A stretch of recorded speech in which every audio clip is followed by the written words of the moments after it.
ये ले, इसके पीछे गोली और इंजेक्शन लिखे हुए हैं, उन्हें बाहर से खरीद लेना। अरे भाई साहब आप ही दे दो ना, क्यों बाहर का चक्कर डाल रहे हो? अरे भाई स्टॉक में होती तो दे देता, घर थोड़ी लेके जाऊंगा मैं। अब हटो यहाँ से, दूसरों को आन दो।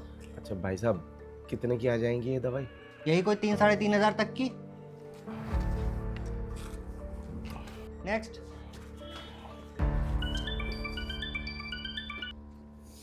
हाँ रोहित। भाई तेरे पास 3-3.5 हज़ार रुपये का इंतजाम हो जाएगा? नहीं यार, इतने पैसा तो नहीं है अभी मेरे पास, लेकिन तुझे अचानक इतनी जरूरत कब पड़ गई? यार माँ की तबीयत बहुत ख़राब चल रही है। मैं माँ को लेकर डिस्पेंसरी आया था आज, और डिस्पेंसरी वालों ने कुछ दवाइयाँ बाहर की लिख दी हैं। वो दवाइयाँ 3-3.5 हज़ार रुपये की आएंगी भाई। अच्छा, तू मुझे थोड़ा सा टाइम दे, मैं देखता हूँ कुछ।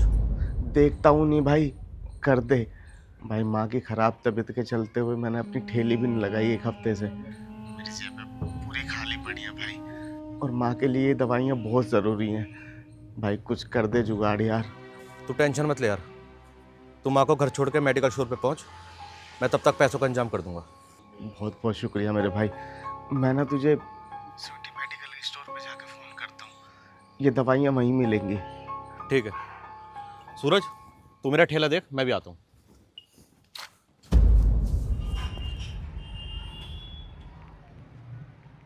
The number you are calling is currently switched off.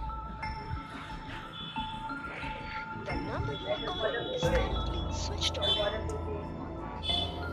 बड़े बुरे समय पे धोखा दिया नीरज तूने, फ़ोन ही स्विच ऑफ कर लिया। अब मैं क्या करूँ? ओ भाई, तो ये दवाई चाहिए नहीं? भाई साहब चाहिए तो, लेकिन पैसे नहीं है मेरे पास। अबे भाई, जब तुझ पे पैसे नहीं थे तो दवाई क्यों निकलवा ली? भाई साहब वो मेरा एक दोस्त था, वो पैसे देने वाला था मुझे, लेकिन उसने फ़ोन ही बंद कर दिया अपना। अरे यार, तू जाने या तेरा दोस्त जाने, मुझे क्यों परेशान कर रहे हो? अगर तू ये दवाई लेनी है तो बता, वरना मैं निकाल के वापस रख दूं। भाई साहब आप एक काम करो, ये दवाई ना साइड में रख लो, मैं पैसे का इंतजाम करके अभी आता हूँ। चल ठीक है, जल्दी आइयो, जब तक मैं तेरी दवाई इधर साइड में रख रहा हूँ।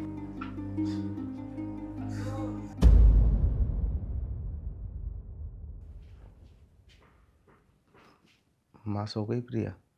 हाँ, अभी अभी सोई है। लेकिन तुम कहाँ रह गए थे? माँ की दवाइयों के पैसों का इंतजाम करने गया था, लेकिन कुछ नहीं हो पाया प्रिया। तुमने नीरज भैया से भी तो बात... नाम मत लो उस धोखेबाज का, औकात दिखा दी उसने अपनी आज। रोहित, क्यों उन बेचारे को भला बुरा बोल रहे हो? बेचारा नहीं है वो, एक नंबर का दगाबाज इंसान है, मक्कार कहीं का। अरे क्या कुछ नहीं किया मैंने उसके लिए। तुम्हें याद है जब उसकी फैक्ट्री बंद हो गई थी, तो दर दर की ठोकरें खा रहा था वो, तब मैंने उसे ठेला दिलवाकर पुराने कपड़े बेचने का काम शुरू करवा कर दिया था। आज देख लो उसे, मुझे ही धोखा दे रहा है। नहीं नहीं रोहित, मुझे लगता है तुम्हें कोई गलत फहमी हो गई है। सही कह रही है तू, मुझे ही गलत फहमी थी जो उस झूठे इंसान को अपना दोस्त समझ रहा था, जबकि वो दूसरा तो दुश्मनी करने के लायक भी नहीं है। फ़ोन किया था मैंने उसे आज डिस्पेंसरी से कि माँ की दवाइयों के लिए कुछ पैसों की ज़रूरत है। उसने वादा भी किया था देने का, लेकिन जब मैंने मेडिकल स्टोर जाकर उसे फ़ोन किया तो साले ने अपना फ़ोन ही बंद कर लिया।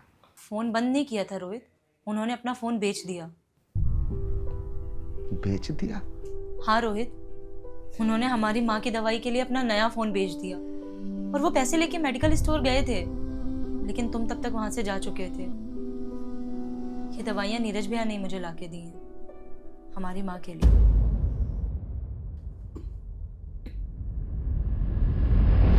ये देखिए।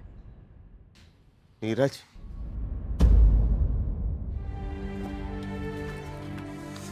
रोहित, तू मेडिकल स्टोर से कहाँ चला गया था? मैंने कहा तो था पैसों का इंतजाम कर दूंगा।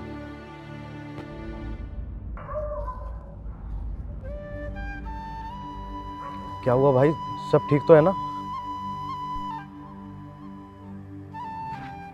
भाई तूने मेरी माँ के लिए अपना फ़ोन बेच दिया।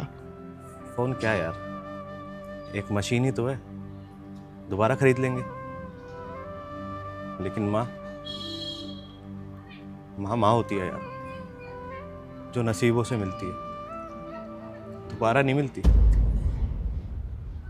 और ये मेरी माँ क्या लगा रखा है यार, हम दोस्त नहीं भाई हैं। जितनी वो तेरी माँ है उतनी ही मेरी माँ है। सही कहा भाई तूने, वो हम दोनों की ही माँ है। रो मत भाई, आजा दोनों भाई चाय पीते हैं।